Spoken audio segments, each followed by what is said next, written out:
Beje, kas įdomu, kad dirbti su kaimo bendruomenė mes pradėjom ne šiemet ir ne pernai. Mes šitą veiklą pradėjom 2002 metais. Ir ką mes radom?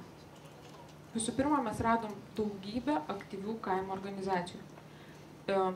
Paskui mes jau surinkom statistiką, kad 1995 metais buvo įsiregistravę tik 3 kaimo bendruomenių organizacijos. Tuo tarpu, kai 2003 metais mes jau jų turėjom 800. Tai yra, mes turėjom masę žmonių. Kas yra kaimo bendruomenė? Tai yra iš tikrųjų patys aktyviausi kaimo žmonės, susieję ir norintys spręsti savo problemas. Kodėl tos organizacijos taip kūrėsi ir kodėl dinamika yra tokia staigi?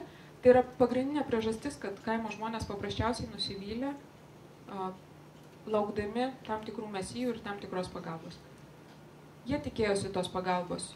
Jie tikėjosi, kad šiaip gyvenimas susitvarkys, jisai nesusitvarkė. Jie tikėjosi, kad jie išrinks mesijus, jie išrinks paksą, gyvenimas susitvarkys, gyvenimas nesusitvarkė. Seniūnai juos nuvylė, valdžia jie nepatenkinti. Tai iš tikrųjų tas bendruomenių judėjimas kilo iš tam tikro noro kažką keisti. Ir tai buvo žmonės pasiruošę spręsti savo problemas. Kadangi mes atėjome siūlydami IT įrankius ir IT sprendimus, tai mums buvo be galo svarbu, kad jie turėtų galimybę pasinaudoti tom informaciniam technologijom. Bet aš galiu jums įrodyti, kad ta galimybė yra, nors visur skamba statistika, kad netgi šiandien internetu kaime naudojasi tik 18% gyventojų ir tik 4% iš jų turi internetą namuose, bet mes turim didžiulį viešų interneto prieigos taškų tinklą. Taip jis atrodė 2006 metais. Pagrindiniai žaidėjai be abejo buvo Alijansas Langas į ateitį, įkūrė 185 centrus, ir FAIRE įkūrė 300 viešų interneto centrų. Taip pat prisidėjo Litnetas, kuris atvedė internetą į mokyklas. Tai iš tikrųjų visi šitie taškeliai, tai jau yra teorinė galimybė naudotis kompiuteriais ir internetu. Ir šita infrastruktūra yra tik tai plečiama. Todėl aš manau, kad didelis dėmesys turi būti skiriamas tokių dalykų taikymui kaime. Todėl, kad į infrastruktūrą mes investuojam labai daug. Šiuo metu yra tiekiamas plačiuošio interneto kaimui REIN projektas, į kurį mes investuojam, tai yra valstybė investuoja 53 milijonus litų. Tai bus internetas, kuris bus kiekvienam seniūnijos centre ir tai bus greitas, kokybiškas ryšys, geresnis negu, Vilniuje daugelis iš mūsų gali turėti tokį internetą. Bet daugumoje miestų, mes ką tik darėm analizę, tokio interneto niekas neturės, kaip turės kaimo seniūnijos. Plečiamas yra viešosios interneto prieigos taškų tinklas. Šių metų rudenį bus įkurta dar 400 viešų interneto prieigos taškų. Mes turim galvoti apie tai, kam jie bus naudojami, kaip jie bus panaudoti. Ir turbūt naujausias projektas šios ryties, tai yra projektas Bibliotekos pažangai. Tai yra Bilo ir Melindos Geitsų fondo parama Lietuvai. Ir fondas planuoja investuoti čia nemažus pinigus ir nuo kitų metų pradėti projektą, kuris kompiuterizuos ir atves internetą į visas šalies viešasias bibliotekas. Tai reiškia, kad kiekvienam kaimelyje, jeigu ten yra 3-4-500 gyventojų, ten bus vieta, kur žmonės galės naudotis informaciniam technologijom. Taip, kad žmonės yra, infrastruktūra yra. Aš manau, ko labiausiai trūksta, tai yra pavyzdžių, kaip prasmingai panaudoti technologijas kaimo žmonių gyvenimui. Tokių pavyzdžių mes iš tikrųjų keletą ir sukūrėm. Taigi, 2002 metais, tuo metu mus parėmė Atviros Lietuvos fondas, gimė organizacija Skaitmeninių bendruomenių link, su tikslu paskatinti kaimo bendruomenės aktyviau naudotis informacinių technologijų galimybėmis ir jų pagalba stiprinti savo veiklą, labiau bendrauti ir tiesiog moderniau gyventi. Mūsų tikslas buvo sukurti pavyzdžius, kaip tai daryti ir kita vertus įvertinti, ar kaimo žmonės pasiruošę tai daryti ir kaip mums seksis. Susibūrė komanda tokia labai įdomi, tai buvo 3 tipų žmonės, tai buvo sociologai, tai buvo informacinių technologijų specialistai ir tai buvo komunikacijos specialistai. Tai tokia interdisciplininė komanda. Mes nuo pat pradžių turėjom labai aiškius principus ir norėčiau atkreipti dėmesį, kad mes perėmėme Web 2 ne kaip technologinį pagrindą, bet kaip idėjinį pagrindą. Tai yra, mes rėmėmės iš tikrųjų Web 2 principais, bet ne kaip technologinė baze, bet būtent kaip tam tikra veiklos filosofija. Tai visų pirma, mūsų vienas iš principų buvo aktyvių bendruomenės žmonių tarpusavio dialogo skatinimas, idėjų nuosavybės jausmo puoselėjimas, Aš nei vienai organizacijai, kurią konsultavau, su kuria teko dirbti, nesakiau, darykit taip ar anaip. Aš sakydavau, kaip jūs norėtumėt visą tai daryti. Tai yra, iš tikrųjų, viskas keliavo iš apačios. Pirmiausia problemos, o po to technologijos. Mes susėsdavom ir vieną, antrą dieną su jais diskutuodavom apie tai, kokios tame kaime yra problemos. Ir vėliau tik galvodavom, kurios iš jų galėtų būti sprendžiamos IT pagalba.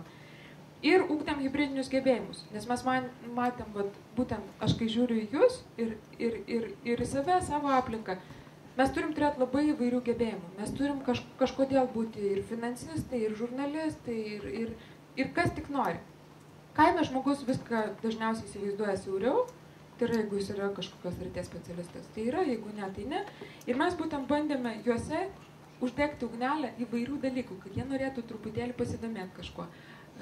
Ir pafilmuoti, ir parašyti, ir kažkur išsiųsti. Žodžiu, truputį praplėstų savo tą matymą. Na ir ką, per pirmus 2 metus buvo paruošti 46 bendruomenių informacinių technologijų taikymo projektai. Tie namukai žymi kaimus, kuriuose mes dirbom ir kuriuose tie projektai buvo paruošti. Įvairiausi gimė projektai, mano pačios konsultuotas vienas iš projektų, pavyzdžiui, kompiuterį gelbėk bedarbį. Tam trumpinys buvo net KGB. Ir tiesiog Ežerėlio bendruomenės čia Kauno rajono parengtas projektas. Bet patys įvairiausi, jie sugalvojo kurti interneto svetaines, skaitmeninius archyvus, duomenų bazės įvairias ir taip toliau. Žodžiu, iš tikrųjų įdomus projektai. Ir mes pamatėm, kad tie projektai sklinda iš vieno kaimo į kitą ir jau mezgasi tam tikras nacionalinis bendruomenių tinklas. Ir tada mes pagalvom, kad galbūt būtų tikslinga turėti įrankį, kuris to žmonės suvienytų. Ir taip gimė bendruomenių portalo idėja. Taip pat ir šiandien jis veikia tuo pačiu adresu. Tai yra www.bendruomenės.lt. Ir tai ir buvo pagrindinis mūsų bendravimo principas, įrankis per tuos metus ir yra iki šiol. Be abejo, šitas portalas startavo labai įdomiai ir labai savotiškai. Tai yra, mūsų pagrindinė idėja buvo ta, mes neturėjom jokių pajėgumų tenai skelbti tekstus. Tai yra, mes neturėjom pinigų autorių honorarams, mes neturėjom ryšių su jokiais kitais portalais.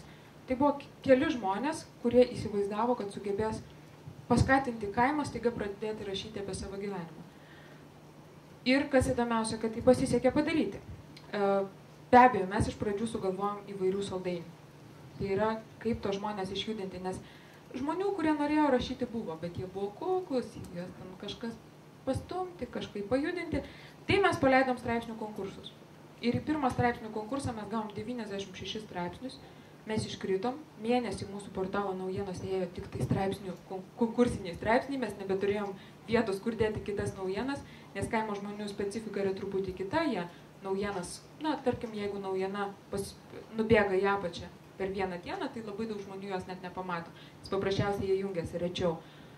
Mes buvom tiesiog šokiruoti ir tada mes pradėjom bendrauti su profesionaliais žurnalistais ir sakyti, va, yra toks potencialas. Nes mes matėm, kad kai kurie tekstai, jie labai gerai idėjiškai, bet žmonėm trūksta gebėjimų. Ir mes pradėjom dirbti su profesionaliais žurnalistais ir kviesti juos, kad jie mokytų kaimo žmonės. Tai va čia vienas iš mūsų konkurso nugalėtojų ir jam apdovanojimą teikia Audrius Aurusevičius, įvertinęs būtent jo straipsnį. Mes pamatėme, kad kai mes įveliam profesionalią žiniasklaidą, mes gaunam 2 rezultatus. Gerėja žmonių tekstai, bet kita vertus, profesionali žiniasklaida pradeda matyti kaimo žmonės. Ir pradėjo, iš tikrųjų, po to, kai mes pradėjom dirbti su Lietuvos televizija, kai mes pradėjom dirbti su Ryčiu Juozapavičiu, jie pradėjo vieną kitą žinią praleisti ir į pagrindinį eterį. Tas mums buvo labai įdomus antras rezultatas. Be abejo, buvo pasipriešinimas ir iš kaimo žmonių. Rytis atsistojo ir pasakė, jūs turite rašyti skandalingas antraštės. Reikia skandalų. Žmonės bijo. Rytis sako, rašykit tokiu principu. Parašė tekstą ir užrašėt antraštę. Brazauskas vagis. Patys išsigandot antraštės. Tai uždėkit ant galo klaustuką. Brazauskas vagis, nieks nežino.